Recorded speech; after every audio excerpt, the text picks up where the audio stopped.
Businessmen see less corruption in government and President Benigno Aquino boosts their confidence. A social weather station survey shows 42% of businessmen in 2012 report a lot of corruption in government, down from 64% in 2009.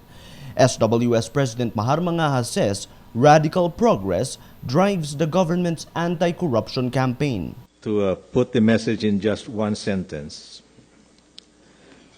we are entitling this report as, quote, "The fight against corruption has radically progressed since 2009. So in a nutshell, the good news is in the public sector, and the, I would say, disappointing news is in the private sector, which hasn't progressed as much as the public sector. The SWS notes the most radical change comes from the Office of the President.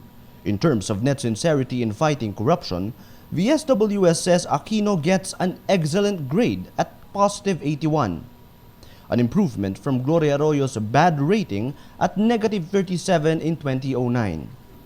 In his keynote speech, Aquino says integrity in government has produced real, tangible economic results. He says improving the business climate is his administration's priority. We believe that a level playing field, in essence, a just society built upon institutions that are fortified by the people's trust, is the foundation of sustainable growth.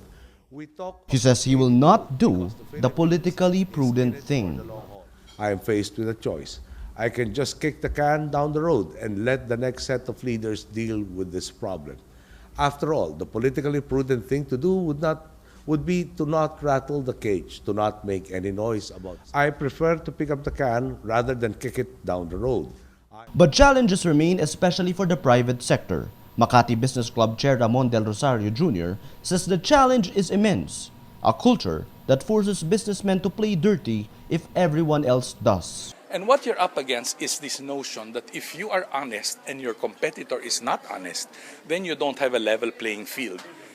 And in those instances, some people think that honesty and integrity becomes a competitive disadvantage, which is a very sad observation of things. He says corruption doesn't start and end with the government. It needs private citizens demanding integrity as well. Paterno Esmaquel, Rappler, Manila.